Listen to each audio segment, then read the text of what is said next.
Muy buenas tardes a todas las personas que nos acompañan el día de hoy. La Agencia de Extensión Agropecuaria se complace en presentarle a dos expositores de alto nivel el día de hoy. Primero que todo decirles que conforme se vayan dando las charlas, ustedes pueden hacer las preguntas y ir dejándolas en el en vivo. Entonces, para que vayan comentándolas ahí, al final de cada una de las charlas se van a evacuar las dudas. Eh, la Agencia de Extensión Agropecuaria de Palmar ha brindado algún acompañamiento por medio de la aplicación del programa NAMA Ganadería desde hace 2 años. Entonces, actualmente se le está dando asistencia a 20 fincas. En la región Brunca eh, hay más de 100 fincas que están aplicando el modelo NAMA Ganadería. ¿Y qué es el modelo NAMA Ganadería? El modelo NAMA Ganadería es una acción de mitigación nacionalmente apropiada. Existen diferentes tipos de NAMA, por ejemplo, en el caso del cultivo de café. Entonces, lo que se basa este modelo es en hacer aplicaciones de tecnologías. Por ejemplo, en el caso de la ganadería tenemos el ensilaje, el pastoreo rotacional, la utilización de registros, la utilización de cercas vivas, sistemas agroforestales. Y de este modo, los productores pueden hacer uso de estas tecnologías para mejorar su producción.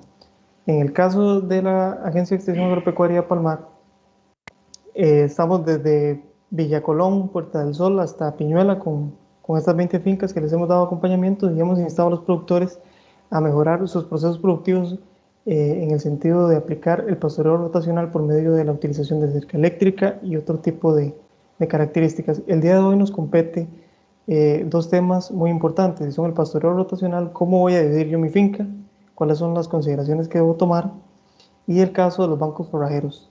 El banco forrajero posee una gran utilidad para nuestra finca porque podemos por medio de él hacer agregaciones, por ejemplo, de proteína y otros nutrientes esenciales para la producción ganadera. El día de hoy nos acompaña el ingeniero Pablo Rodríguez, que es el que nos va a dar la charla de cómo dividir nuestra finca. Él es el coordinador regional de ganadería y espero que lo puedan aprovechar. En el caso de los bancos forrajeros nos va a comentar la ingeniera y máster doña Victoria Ronis, que es la coordinadora regional del INTA. Entonces, espero que conforme se vaya desarrollando el tema surjan preguntas y ustedes las puedan evacuar con los compañeros. Sin más, por el momento yo los dejo con las charlas. Espero que la aprovechen.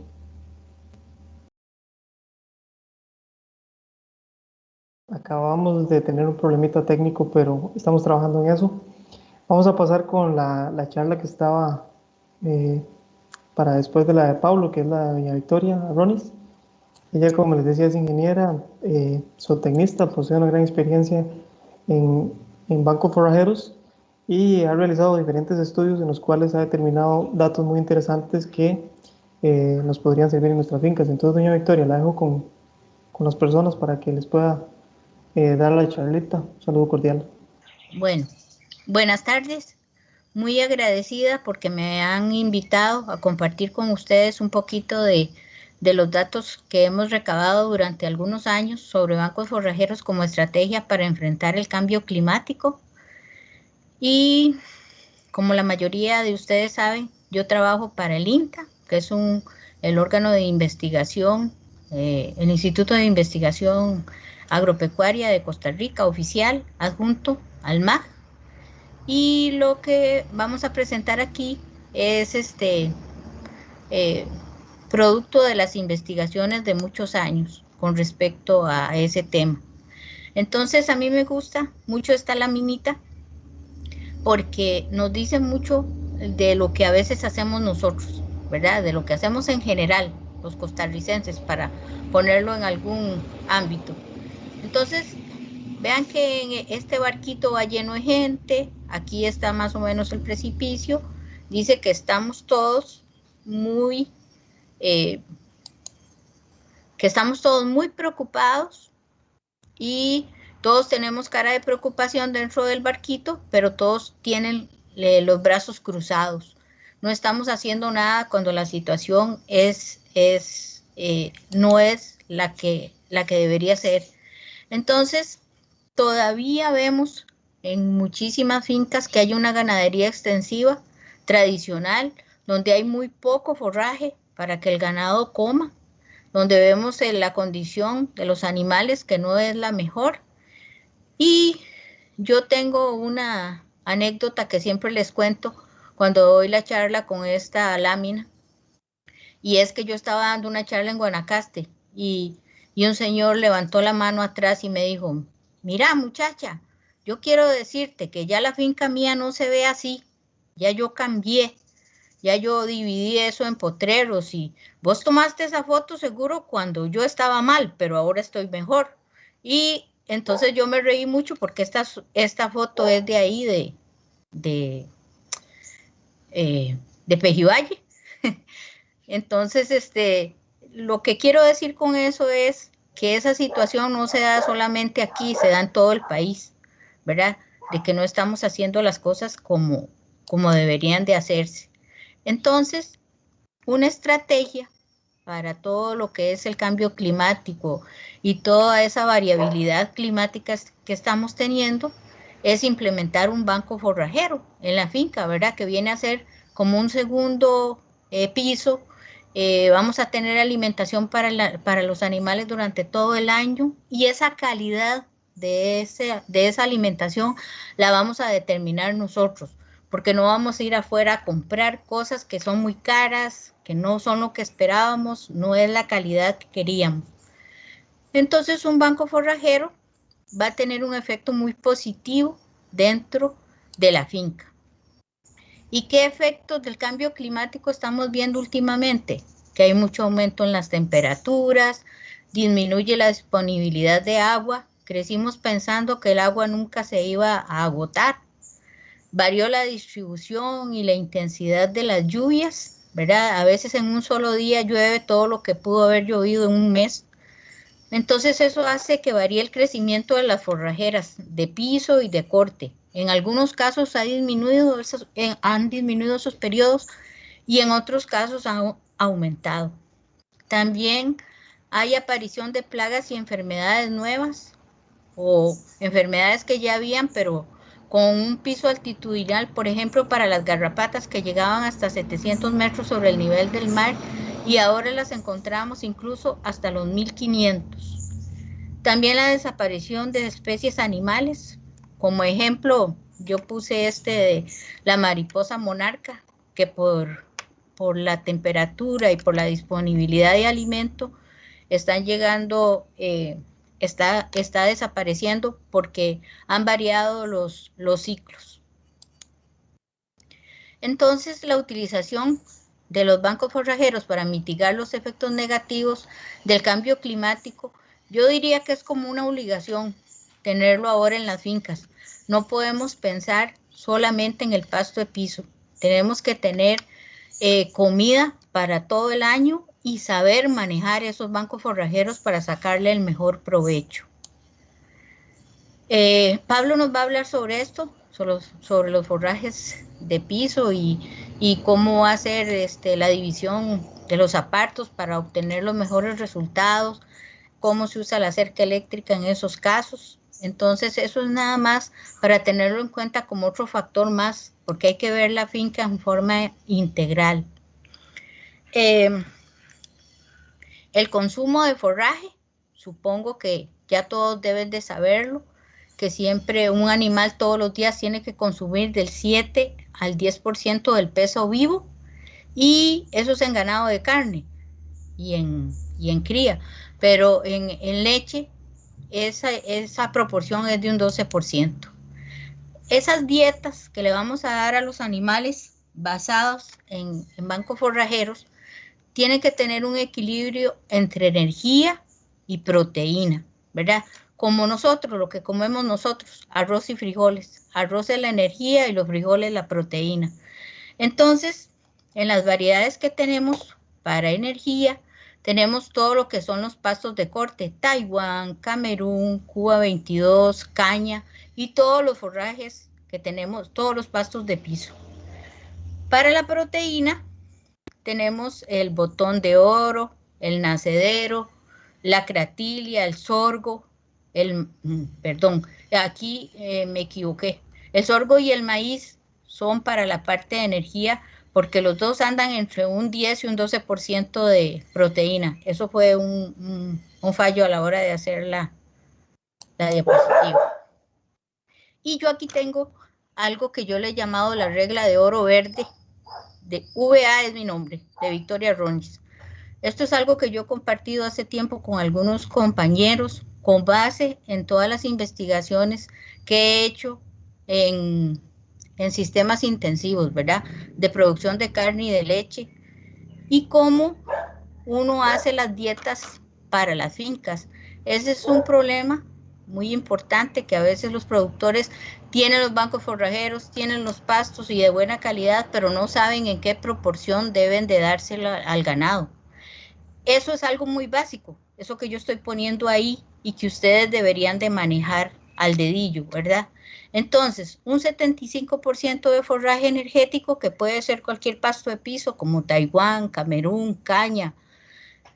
Hay alguna gente que le gusta el Cuba 22, entonces también el Cuba 22 y el forraje de piso. Y un 25% de esa dieta va a ser el forraje proteico, que puede ser botón de oro, nacedero, cratilia en los lugares secos.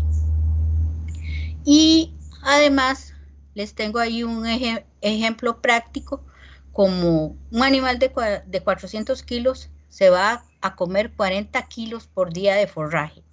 Puede ser que le demos 20 kilos de camerún, 10 kilos de caña y 10 kilos de botón de oro.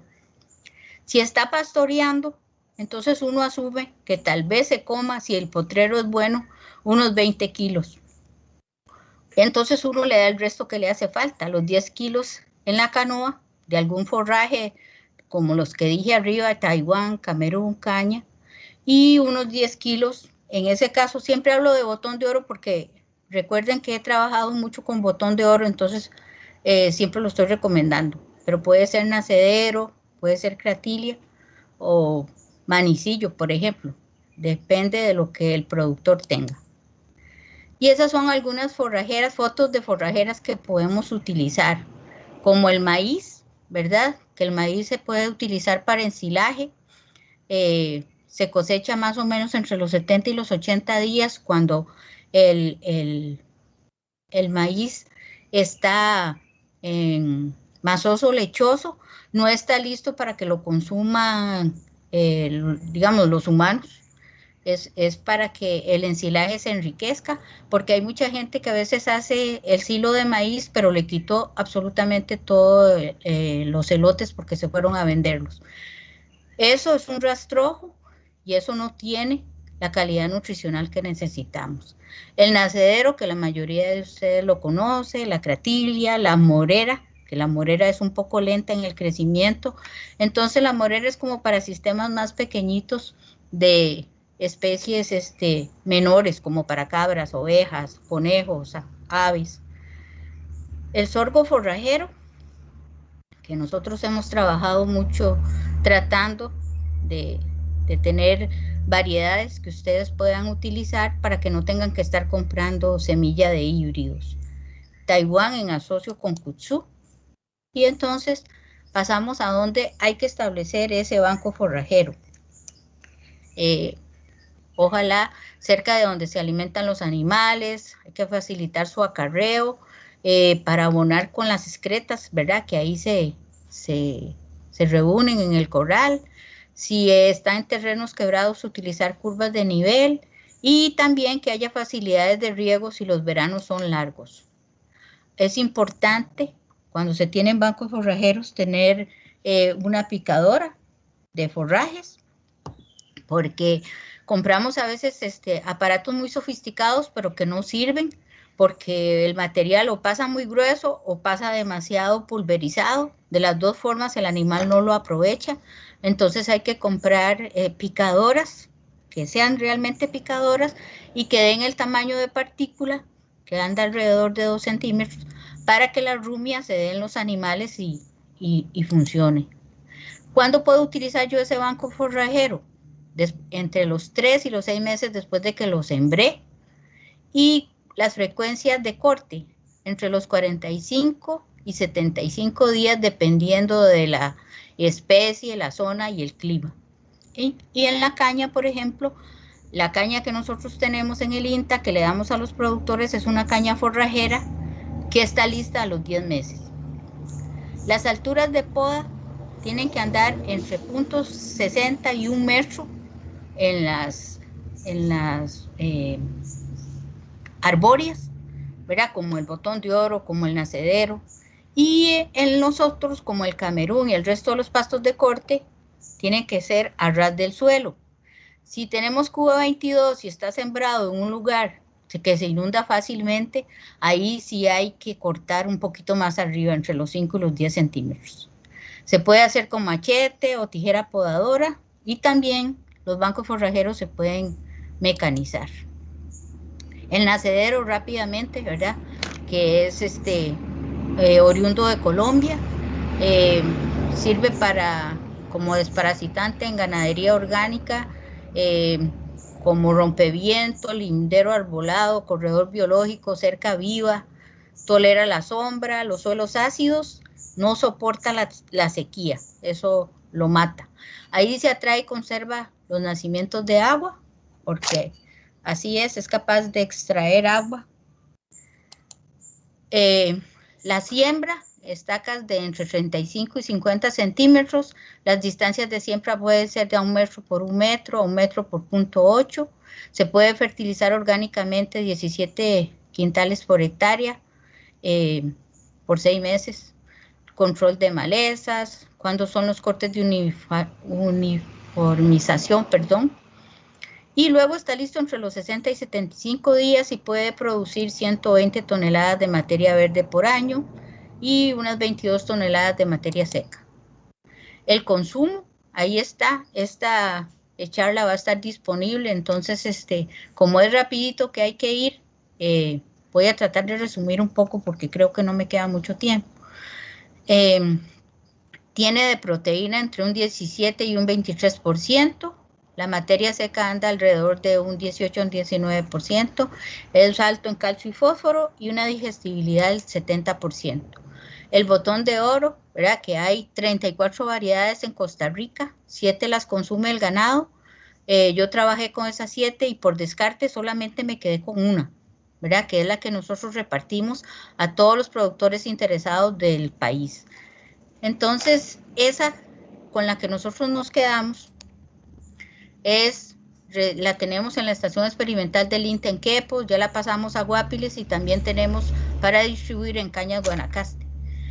Esa tiene entre 18 y un 34% de proteína cruda, 18 en un suelo malo, 34 en un buen suelo. Tiene entre un 20 y un 24% de materia seca, un 85% de digestibilidad. Se siembra 1 metro por 1 metro y es muy importante decir que el botón de oro es la única forrajera que es de nosotros, o sea, que es del país, no la trajimos de ningún lado. Por eso creo yo que es tan rústica y se adapta a todos los climas de este país. Puede producir hasta 200 toneladas de materia verde por hectárea. Nosotros hemos distribuido estacas en todo el país y se comporta como una leguminosa porque aporta nitrógeno al suelo y es muy alta en fósforo. Se puede utilizar igual como barrera rompevientos, como alimento para ovejas, para abejas, es muy importante. Se está utilizando mucho en otros países las flores para producir miel que se exporta a Europa y alcanza un Brix excelente. Se utiliza también para ganadería orgánica, tiene unas sustancias que le ayudan a los animales, por ejemplo, con el control de la mastitis y con el control de enfermedades en las patas.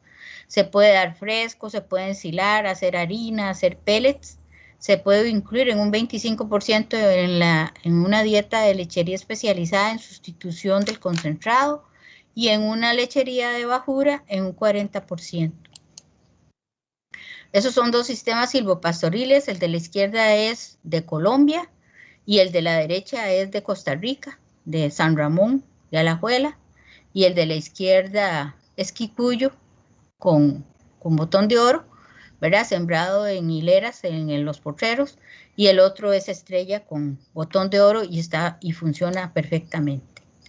Ahí dice cómo calcular el área de un banco de botón de oro, por ejemplo, para 40 animales entonces vamos a ocupar más o menos 10.000, o sea, 9.700 metros cuadrados, casi una hectárea para alimentar 40 animales dándole 10 kilos todos los días. El cubo 22, ¿verdad? Que es otra parte de lo de los bancos forrajeros, que se puso de moda, se decía que tenía hasta un 22% de proteína, y el nombre de OM22 es Omar Martínez 22, que es el hijo del doctor que lo produjo, que tuvo un accidente y murió, y el doctor decidió ponerle ese nombre al pasto. No tiene nada que ver con el porcentaje de proteína. Tiene muy baja la materia seca, entonces por eso es que hay que dar más de ese pasto que de cualquier otro que tenga la materia seca más alta. Y la proteína puede en un suelo muy bueno tener un 13%. Tiene muchos azúcares solubles, o sea, se parece un poquito en eso a la caña. Y sí lo afectan las plagas y enfermedades que afectan, por ejemplo, al maíz, a la caña. No soporta la humedad por periodos largos y se puede incluso morir. Y lo atacan mucho los hongos y las bacterias. Entonces, por eso hay que pensarlo bien dónde es que lo vamos a tener y no tener una sola opción, sino varias.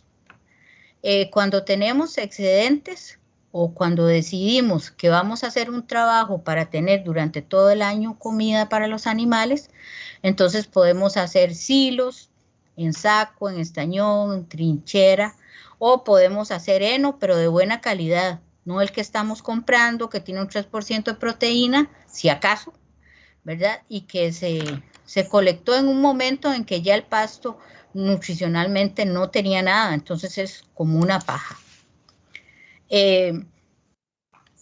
Lo importante de todo esto que estamos hablando es que los productores decidan que van a utilizar los bancos forrajeros que ya sembraron, porque duramos muchos años convenciéndolos de que hicieran bancos forrajeros y los hicieron, pero cuando ya los tenían no sabían qué hacer con ellos y muchos los dejan perderse. Durante el año lo aprovechan en un momento, después lo dejan que se quede, ¿verdad? Y hay que darle un manejo que es durante todo el año, recolectar todo el material cuando hay excedentes y guardarlo de alguna forma estratégica para cuando se necesite. Además de eso, todos estos bancos forrajeros pueden sustituir el concentrado, y los bancos forrajeros, acuérdense, que contribuyen al secuestro de carbono en la finca, ¿verdad? Eso quiere decir que si yo produzco leche o carne en mi finca y me baso en bancos forrajeros, la huella de carbono que yo voy a tener en la finca es muy baja. Y si yo voy a manejar muy bien esos bancos forrajeros, entonces estoy haciendo algo muy positivo para el ambiente y para dejarle a las futuras generaciones. En cambio, cuando utilizamos concentrados, la huella de carbono es muy alta porque viene de países muy lejanos. Entonces, deberíamos de pensar que si en el trópico tenemos todos estos materiales que son tan ricos para producir, lo que tenemos que hacer es nada más un esfuercito, ¿verdad? En la finca, y manejar la finca, como les dije, en forma integral, y tratar de que cada variedad de estas que tenemos en la finca se la vamos a dar al ganado en su mejor momento, nutricionalmente. No cuando vemos que está muy alto un pasto, que ya se pasó, o el botón de oro floreado, entonces decidimos hacer el ensilaje, y no es así. Tenemos que dárselo en su mejor momento.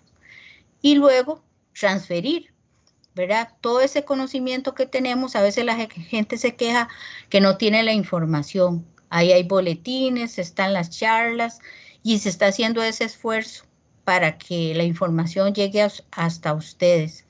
Y no solamente para los técnicos, los productores, sino también para todas las familias que se ven beneficiadas si la producción agropecuaria se da como debe ser. Yo agradezco mucho la atención y estoy dispuesta a las preguntas. Perfecto, doña Victoria. Para todos los espectadores, mi nombre es Jeremy Soto. Yo voy a ser el moderador de las presentaciones que se están llevando a cabo en este momento. Vamos a esperar un momentito a ver si tenemos alguna pregunta para doña Victoria. Dice Wendy Pereira, doña Victoria, ¿qué hay de cierto en que el botón de oro tiende a dar un sabor característico a la leche? Muy buenas tardes, Wendy.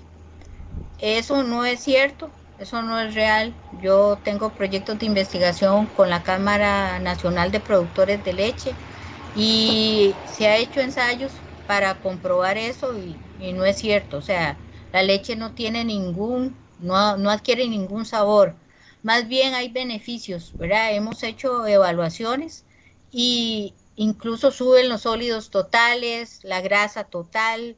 Es muy beneficioso utilizar botón de oro. Tenemos tesis y varios trabajos científicos que se los podemos facilitar, donde se demuestra todo lo positivo que es incluir el botón de oro. Siempre y cuando que yo hago esa salvedad, sea la variedad que nosotros distribuimos, el INTA, porque incluso aquí en la parte de Pérez Celedón hay una variedad que los productores están utilizando, que no es la de nosotros, y les da alergia a ellos y a los animales.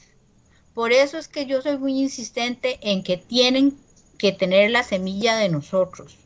Y se está tratando de hacer semilleros en esta región para que los productores tengan acceso a esa variedad que sí está investigada por tantos años y que todos los técnicos los podemos dar con toda la seguridad. Vamos a ver si tenemos algo más por acá.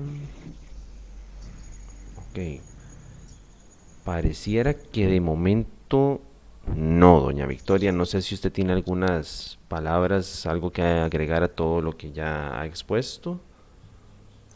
Sí, solamente agradecer la atención, decirles que siempre estoy a la orden, que mi oficina está ahí en el MAC, ¿verdad? En la Dirección Regional del MAC, que usualmente los viernes yo estoy ahí, y si no me pueden contactar, ¿verdad? Por teléfono o me pueden contactar por el correo. Yo con mucho gusto siempre estoy dispuesta para cualquier duda o para ayudarles en la elaboración de una dieta, por ejemplo, con materiales que vengan de bancos forrajeros.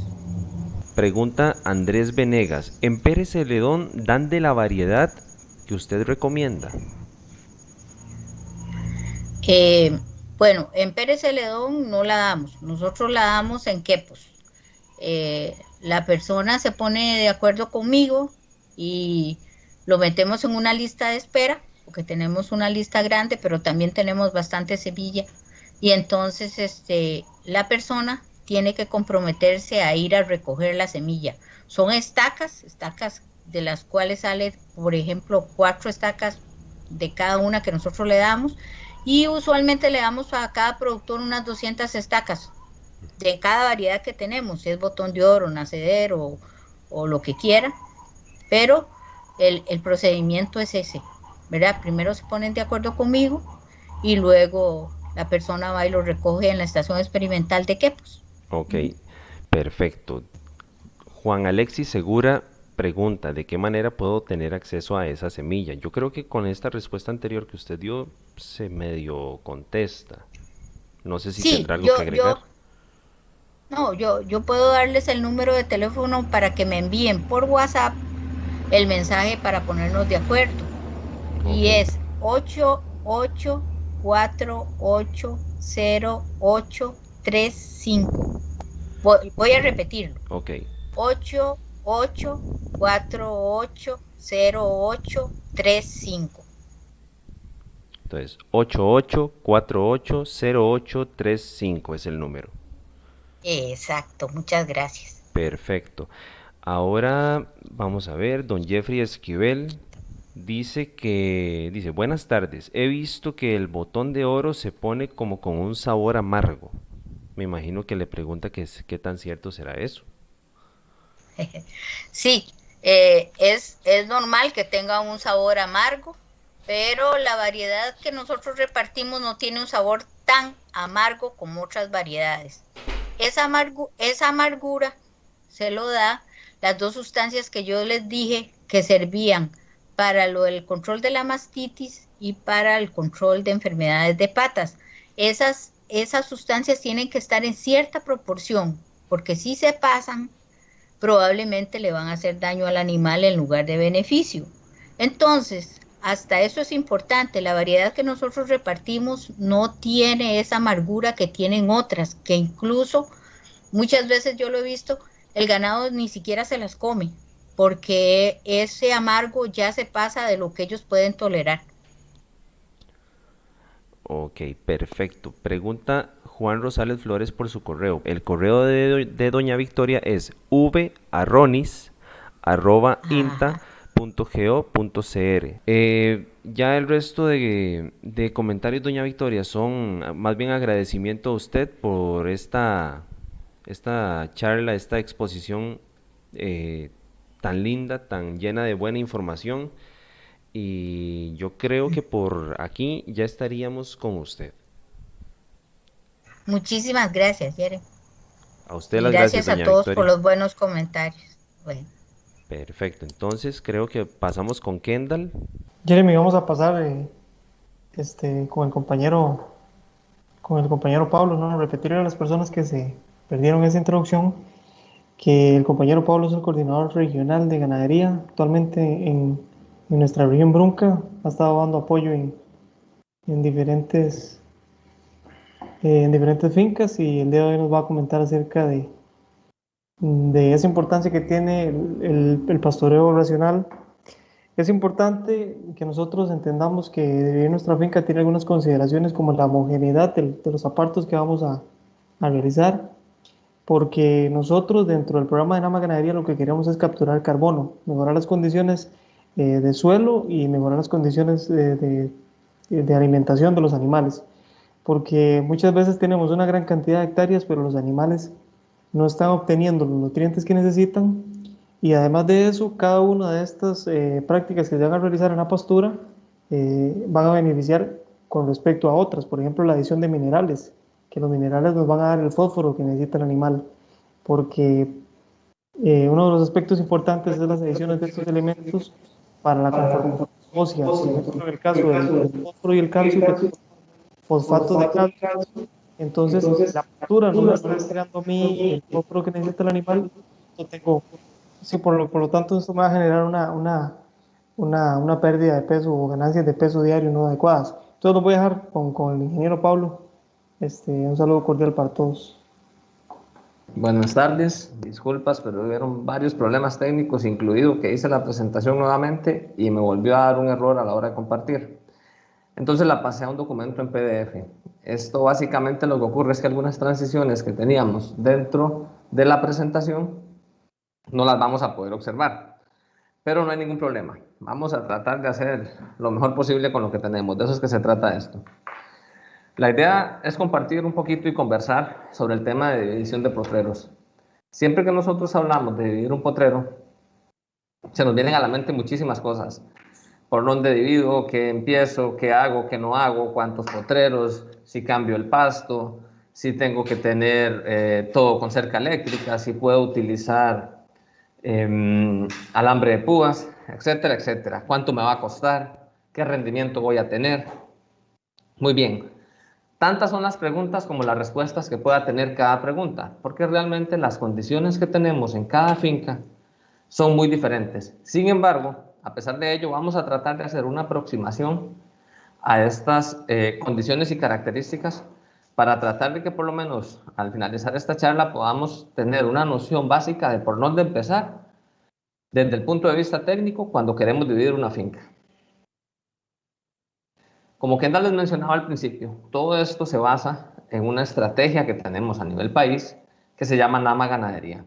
Y el objetivo de esta estrategia, y aquí lo vamos a leer textual, tal cual está plasmado en esta estrategia que tenemos, es crear condiciones políticas, tecnológicas y de inversión para que los ganaderos de Costa Rica logren mayor productividad y rentabilidad, y que al hacerlo generen menos emisiones de gases con efecto invernadero por unidad de producto y logren más secuestro de carbono por unidad de área y en total. ¿Y cómo nos comemos este montón de cosas? Veámoslo en este cuadrito. Básicamente, lo que buscamos con NAMA y con la Estrategia Nacional de Ganadería Baja en Carbono es tener una mayor productividad, es decir, producir más en la misma área que tenemos, con una mayor rentabilidad, generar un ingreso neto mayor, tener mayor ganancia. No es vender más, porque yo si vendo más asociado a un costo más alto, quizás la rentabilidad va a ser menor, estoy ganando menos. Pero si yo tengo un porcentaje de ganancia mayor, mi rentabilidad mejora. Y esto lo vamos a relacionar con dos componentes ambientales, que son menos emisiones por unidad de producto, es decir, que para producir 1 kilo de carne o 1 litro de leche, que al final son los dos productos de la ganadería que nosotros consumimos como tal, generemos menos emisiones de carbono y que a su vez fomentemos dentro del sistema productivo un mayor secuestro de gases con efecto invernadero.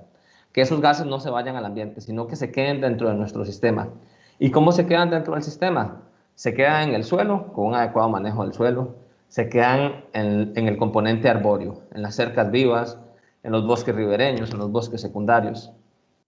Entonces, todo este componente de este juego lo resumimos de esa forma. Ahora, teniendo claro en qué nos estamos enmarcando para esta línea de trabajo, vamos a ir pensando en nuestra finca, ¿qué hacemos? Nosotros, ¿cómo manejamos los potreros? Y yo digo en nuestra finca porque también tengo una finquita muy chiquitica en la cual desarrollamos un proyecto a nivel familiar y creo que en términos generales, como mencionaba doña Victoria, a nivel país las situaciones se repiten. ¿Qué tenemos? Nosotros tenemos fincas donde observamos, como la foto del lado izquierdo, una llanura, un área grande, pero un crecimiento de biomasa, un crecimiento de pasto bastante limitado. Tenemos otras fincas donde de repente vemos un componente arbóreo bastante interesante, un crecimiento de pastura no muy uniforme, animales que tal vez a pesar de que existe pasto, no tienen la mejor condición corporal, no están bien gorditos, no están con la mejor productividad posible. Nos encontramos sistemas como el de la foto del lado derecho, donde tenemos un componente arbóreo importante y también tenemos un crecimiento del pasto importante. Esto significa que pueden ser compatibles siempre y cuando lleven un manejo adecuado. O nos encontramos otras fincas donde vemos grandes extensiones, pero la cantidad de animales que tenemos en la finca son pocos. Entonces tenemos una baja carga animal, lo que llamaríamos desde el punto de vista técnico. O inclusive como esta, toda la finca, a pesar de que existen apartos, tiene problemas de degradación de suelo, problemas de pérdida de suelo, y el suelo una vez que se pierde cuesta mucho volverlo a regenerar, volverlo a retener, volverlo a mantener ahí, y ese suelo es indispensable para que la pastura pueda producir. Y bajo estas condiciones o bajo estas características no podemos esperar una productividad muy alta. Existen alternativas para darle un manejo más eficiente a esa pastura y una de ellas es dividir la finca en apartos. Ahora bien, cuando nosotros tenemos estos manejos tradicionales, básicamente vamos a irnos hacia una de estas dos aristas, uno de estos dos puntos. El subpastoreo o el sobrepastoreo. Si nosotros tenemos subpastoreo, estamos perdiendo. ¿Por qué estamos perdiendo?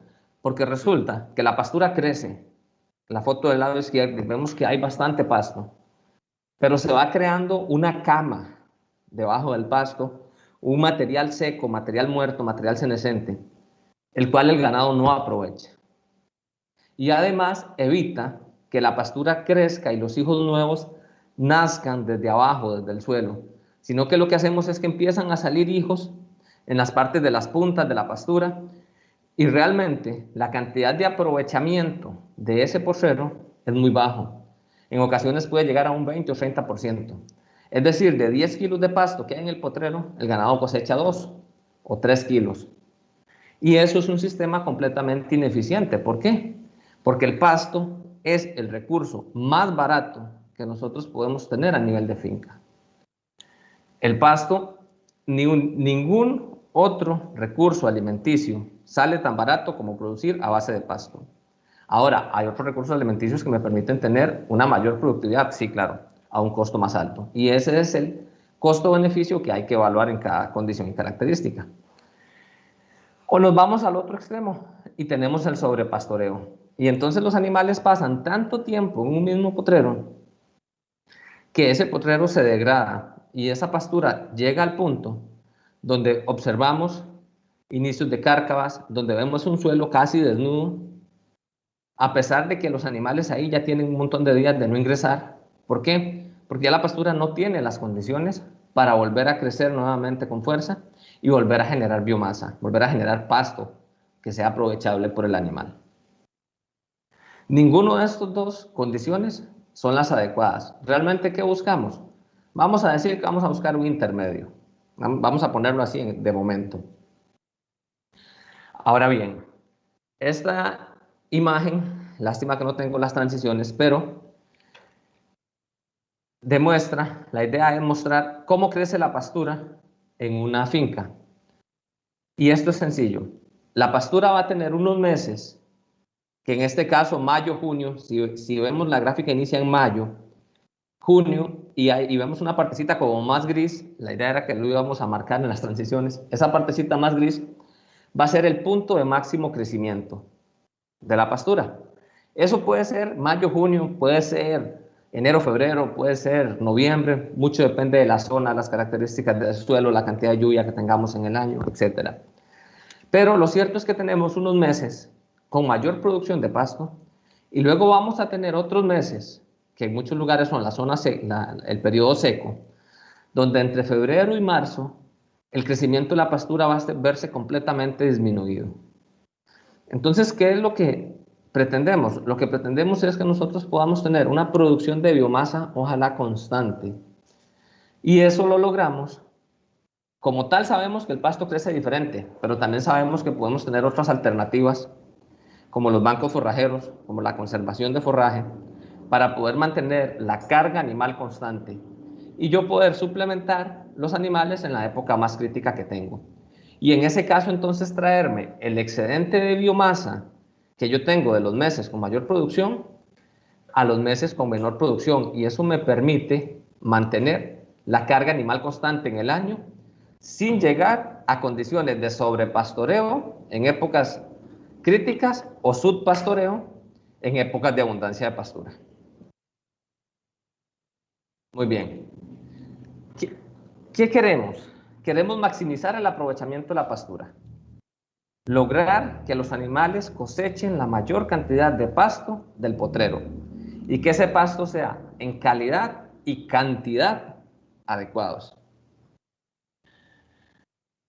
Y para ello debemos entender el principio del crecimiento del pasto.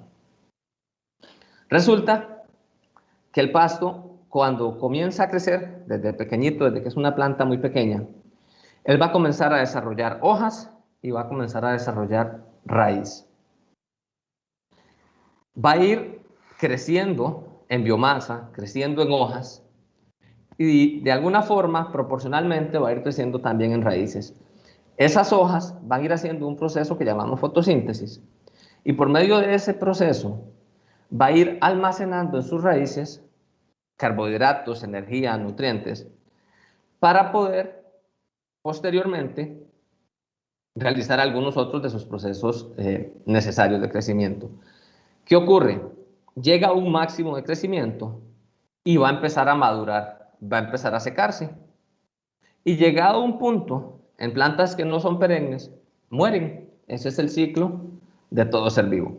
Ahora bien, la pastura, la idea es que no muera. La pastura, la idea es que cuando llega a su punto óptimo de crecimiento, donde vemos por ahí que dice que el pasto alcanza la madurez, ahí llegando a ese punto, que es cuando tenemos la mayor cantidad de biomasa, buscamos que el animal lo coseche, se lo coma. En ese punto, él va a tener una calidad nutricional adecuada.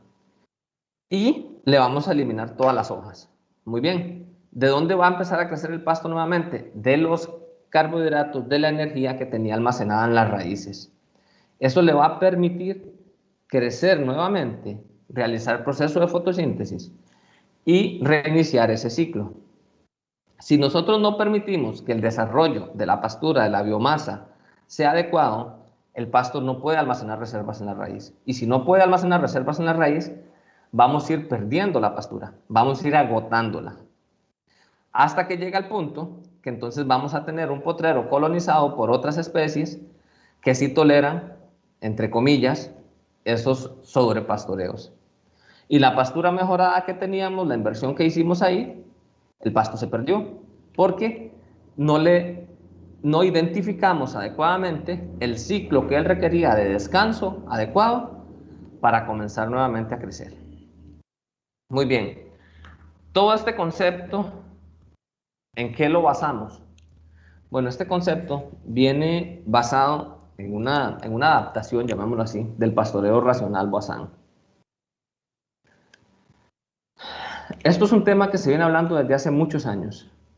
André Marcel Voisin fue un científico en la década de los 50, un físico químico de profesión y también productor ganadero de leche. Y él básicamente comenzó a observar la pastura en su finca, a observar el comportamiento de los animales y estableció algunas reglas, algunas leyes que llamamos las leyes universales del pastoreo Voisin. Dentro de estas leyes universales son condiciones o características que se mantienen y se cumplen básicamente en todos los sistemas. El que esto se cumpla en todos los sistemas no significa que es una receta, no. Lo que significa es que en un principio se cumple y lo adaptamos a las características que tenemos para cada caso.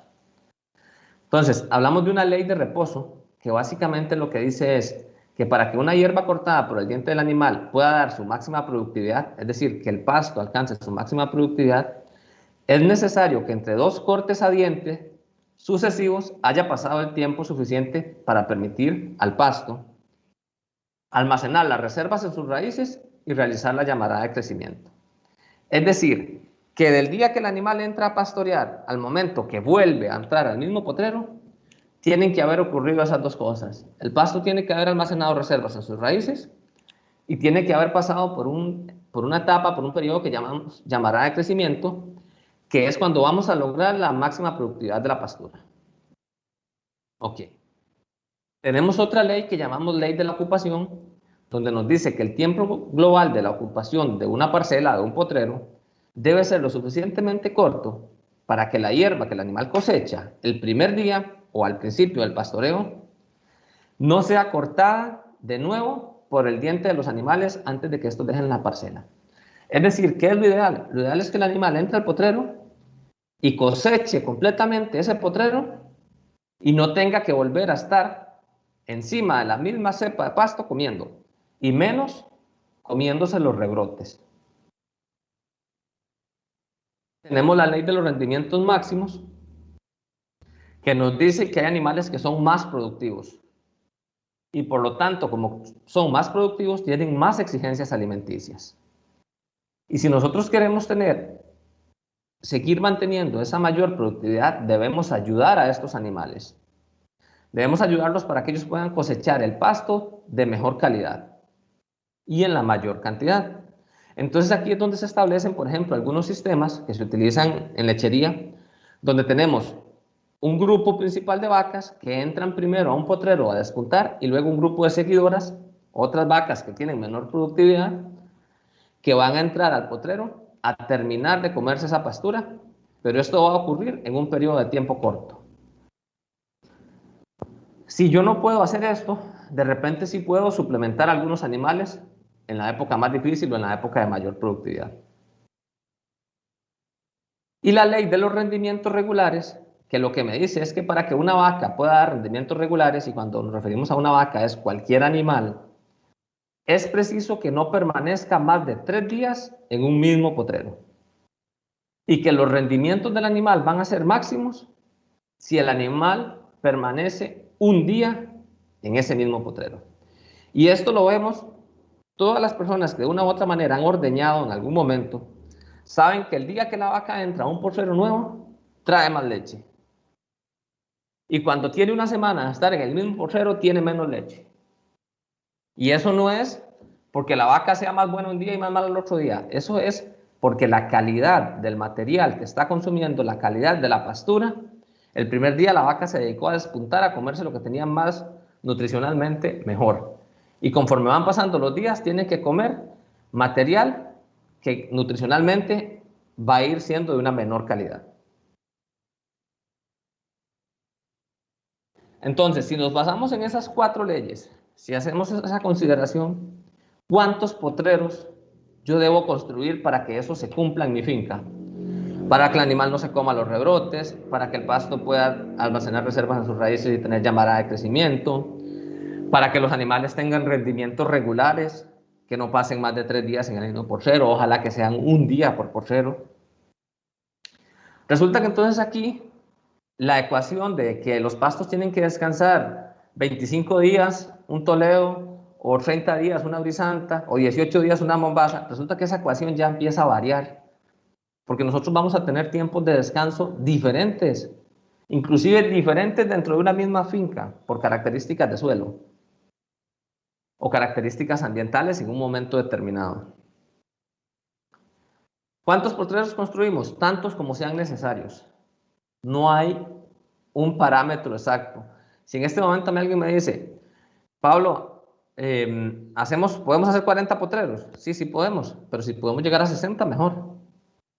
Si me dicen, Pablo, yo tengo 10 potreros, quiero llegar a 15, excelente, estamos avanzando, pero no nos quedemos en 15, planteémoslo un poco más, vamos desafiando el sistema, pensemos en llegar a 50 potreros, está bien, hagamos un croquis, una distribución de finca, planteemos los 50 potreros, hagamos 20 en este momento, pero que después podamos continuar dividiendo esa finca y aprovechando ya la primera iniciativa que tuvimos con las cercas que fuimos construyendo, para no crecer de una forma desordenada, y sino que ir aprovechando al máximo los recursos limitados que tenemos en cada momento. Algo importante, ya para antes acá, es que los potreros deben de ser similares en tamaño.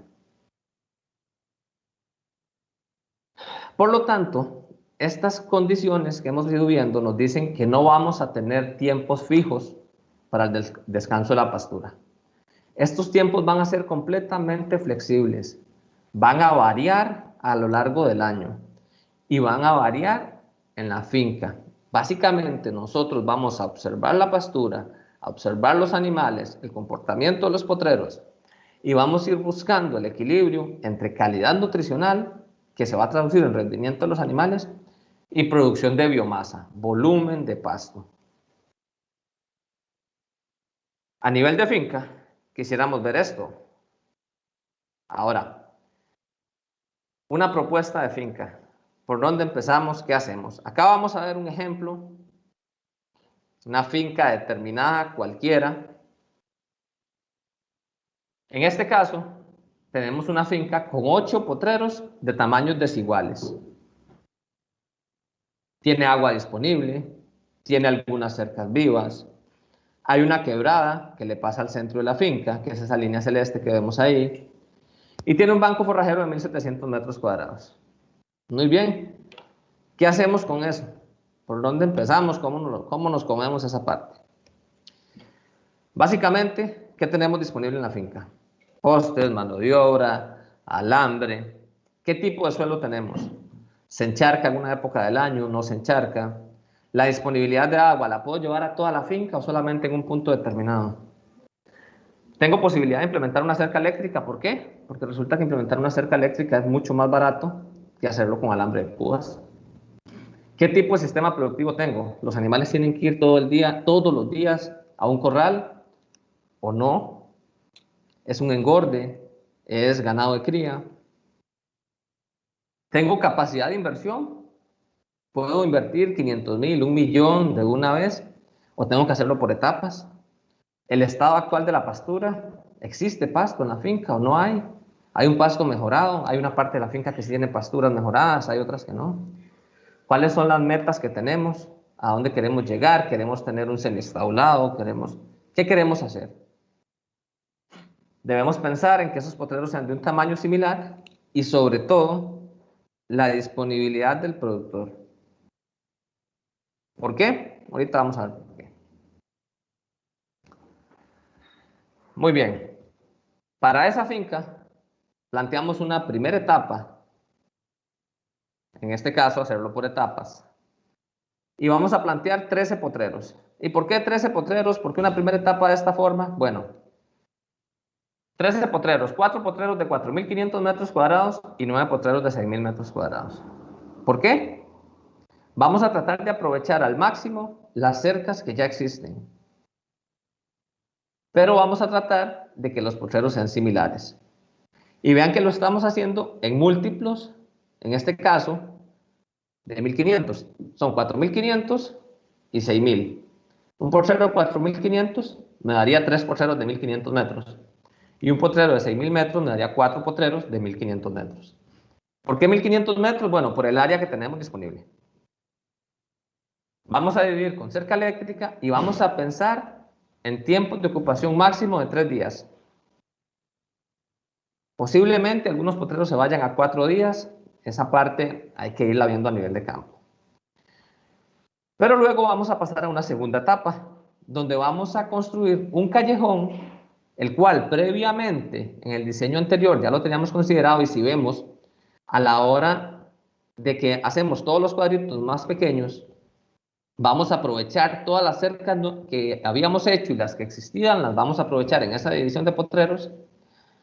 Vamos a tirar un callejón que es la línea negra, que va a pasar comunicando a todos los callejones y al corral. Y me van a quedar 49 potreros de 1.500 metros. Alguien podrá decir, bueno, son pocos. De repente sí. Otro podrá decir, son muchos. De repente también tenga razón. Al final de cuentas, cada sistema es distinto. Y el que mejor lo conoce siempre va a ser el productor. Algo muy importante en estos diseños es que el callejón debe ser ancho. La única forma de recomendar un callejón angosto es si yo tengo forma de colocar lastre o hacer una acera en ese callejón para que no se haga un barrial. Salvo esa condición, se debe construir un callejón de más de 5 metros de ancho, dependiendo del grupo de animales que vayamos a manejar. Tengo que considerar la red de distribución de agua. Puedo manejar un bebedero móvil y estarlo corriendo entre los potreros. Debo considerar el saladero. Todos los días debe haber sal disponible para los animales. Todos los días. Y no solamente sal, sal con minerales. En la proporción o relación adecuada. Para este caso, cumpliendo la segunda etapa, iríamos a un día de ocupación y 48 días de descanso en la pastura.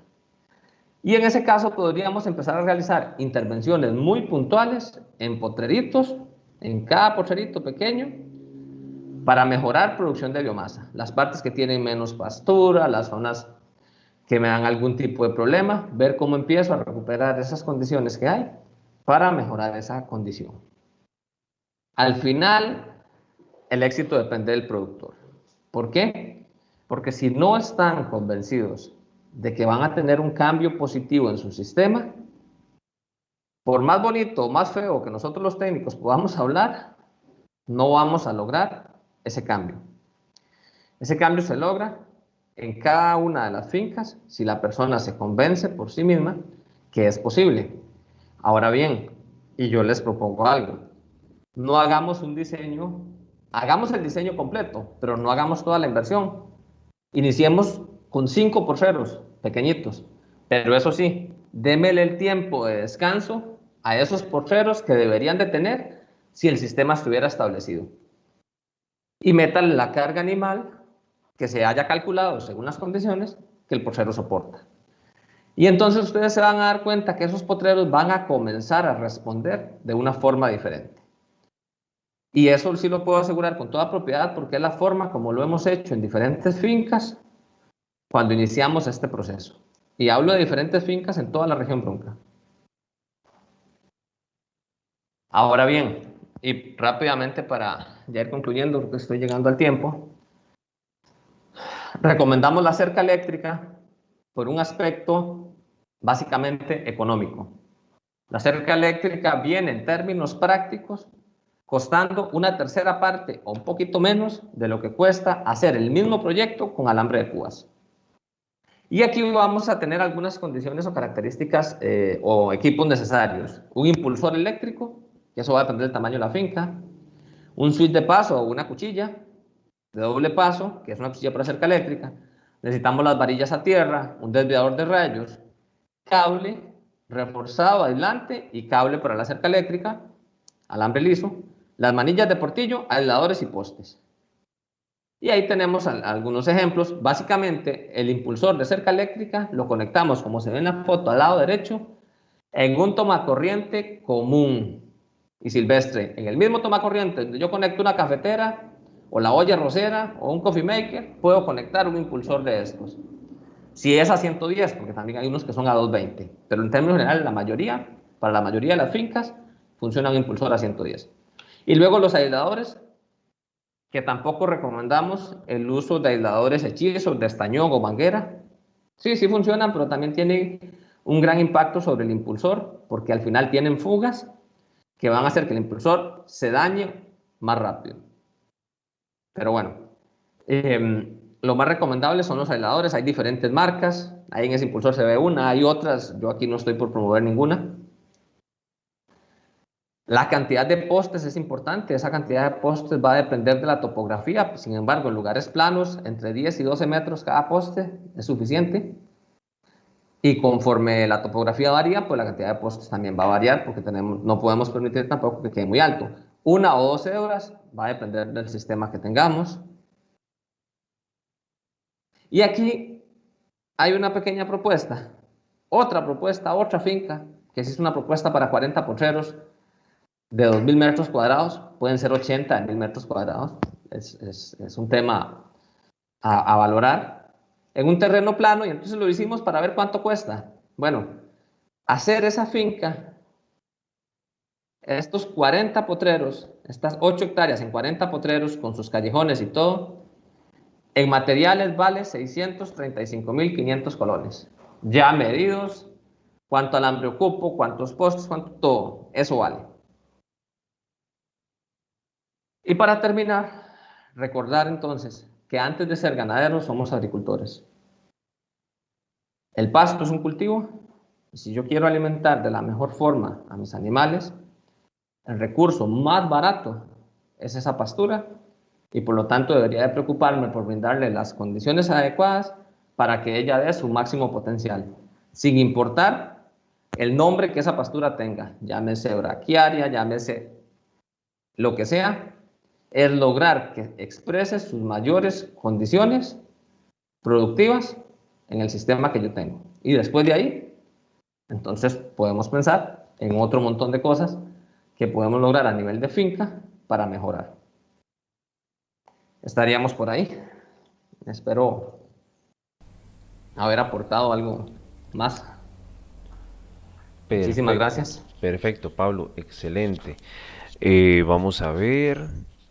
Tenemos ya las primeras preguntas. Entramos de una vez con las preguntas, Pablo. Adelante. Perfecto, vean, nos pregunta Cinia Ávila Amador. ¿Cuál es el tamaño máximo en la división de una parcela de 5 hectáreas?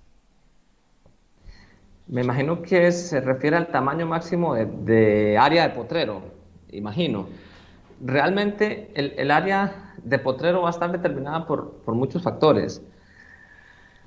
Yo no podría decir en este momento, y por ejemplo, uno puede hacer un cálculo así al aire, voy a sacar la calculadora para decirle algo así. 5 hectáreas. Vamos a decir que vamos a hacer callejones, que vamos a poner algunas áreas ahí. Nos van a quedar 4 hectáreas más o menos. Y vamos a hacer 40 potreros, para decir algo. Me quedan potreros de 1.000 metros cuadrados, ¿verdad?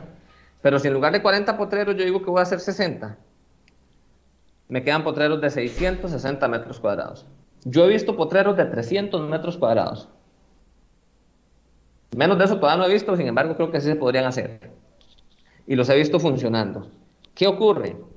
El tamaño del potrero me va a decir, junto con la cantidad de biomasa que ese potrero produce, cuántos animales puedo mantener.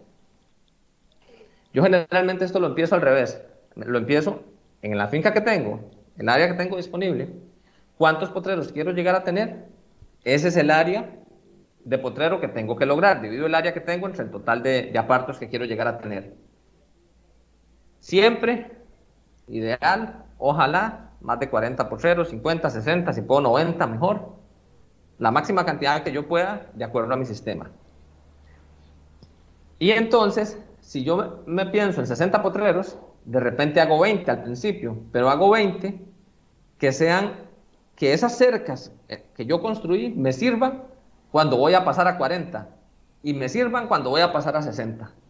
Es decir, hago el diseño completo y luego voy haciéndolo por partes. Tenemos otra pregunta.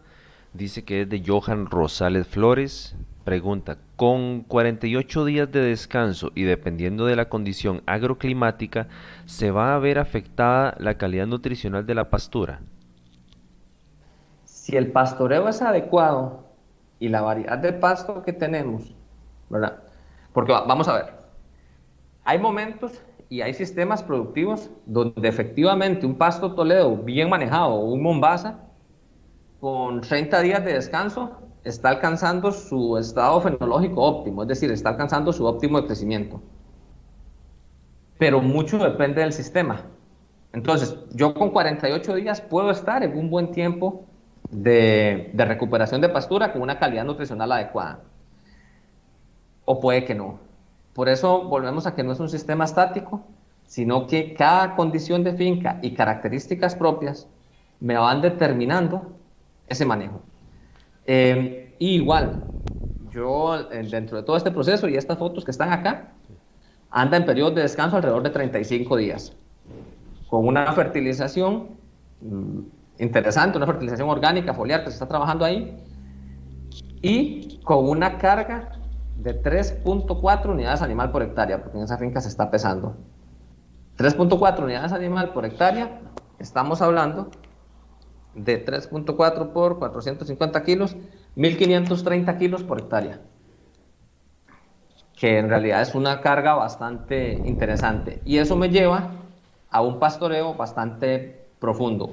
No un pastoreo donde dejo pelado eso, donde no me queda protección de suelo, no, pero sí un pastoreo donde aprovecho la mayor cantidad de biomasa posible en esa pastura. Ok, perfecto. Y yo creo que cerraríamos con esta pregunta debido a la hora. Nos pregunta Maruja Barrantes Salazar. Dice que ella tiene una finca de topografía muy quebrada, me imagino que de topografía irregular. Dice que son 27 hectáreas.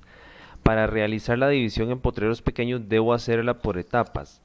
¿Cuál es el tamaño mínimo para manejar que si pueden ser unos 30 animales?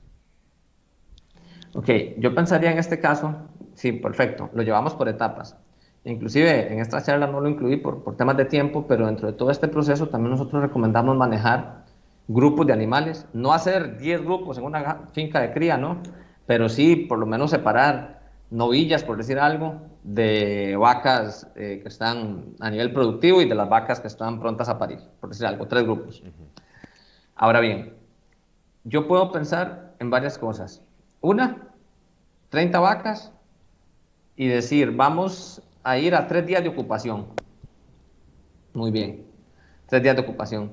Y yo puedo sacar de la manga, porque de la manga no, hay algunos datos que me dicen que en una zona quebrada con manejos, pues más o menos, un animal va a ocupar alrededor de 200 metros cuadrados por animal, o sea, por día. 200 metros cuadrados por día. Entonces yo digo, ok, 200 metros cuadrados por día, un terreno quebrado. Por 30 vacas, ocupo potreros de 6.000 metros por día. Y si son 3 días, ocupo potreros de 18.000, de 1.8 hectáreas. Y entonces ya uno dice, ya, y son 27 hectáreas, dividido entre 1.8, me da 15 potreros. 15 potreros a 3 días de ocupación, me viene dando 42 días de descanso. Dice, puede ser, puede empezar a funcionar. Podemos irnos por esa línea. O podemos irnos también ya a otros puntos, por eso les digo que al final estos son un montón de condiciones donde nos vamos y medimos producción de pastura, producción de biomasa que hay en ese momento, y de repente puede ser que esa producción de biomasa me diga que un animal con 150 metros cuadrados disponible puede alimentarse. Y entonces ya puedo variar el tamaño de ese potrero.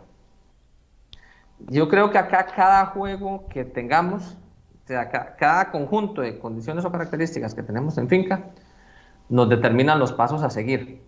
Sin embargo, como les digo, y en términos generales voy a cerrar con eso, podemos empezar en terrenos muy quebrados, 200 metros cuadrados por animal día, y en terrenos planos, 100 metros cuadrados por animal día.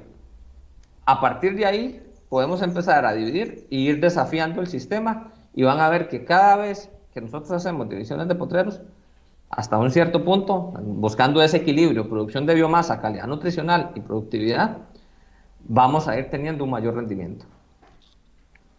Ok, perfecto. Bueno, efectivamente ya no tenemos más preguntas, entonces Pablo, yo creo que podríamos ir cerrando, no sé si tenés algún comentario de cierre o Kendall o algún compañero de los que está conectado ahorita para entonces dar por finalizada la presentación. De mi parte, agradecerles, esperando que haya sido pues, provechoso, disculparme por errores técnicos que ocurren, pero bueno, gracias a Dios, entre todos pudimos salir Gajes del con oficio. esto. Sí, y reiterar nuevamente, creo que casi en todas las intervenciones lo digo, nosotros como Ministerio de Agricultura y las diferentes agencias de extensión agropecuaria estamos para ayudar al productor. Y algo que repito mucho en las visitas que hago, al final de cuentas, en una finca, el que conoce la finca es el productor. Nosotros hacemos recomendaciones y en conjunto con el productor podemos y buscamos crear mayores oportunidades para crecimiento. Okay, Entonces, con eso yo me despediría y más bien les agradezco mucho. Perfecto, muchísimas gracias a usted, muchísimas gracias también a doña Victoria. Nuestro compañero Kendall, no sé si tendrá algunas palabras finales. No, simplemente agradecer a todas las personas que nos acompañaron y decirles que de parte de la Agencia de Extensión Agropecuaria Palmar vamos a seguir acompañándolos, si nos pueden hacer llegar algún tema que les interese también.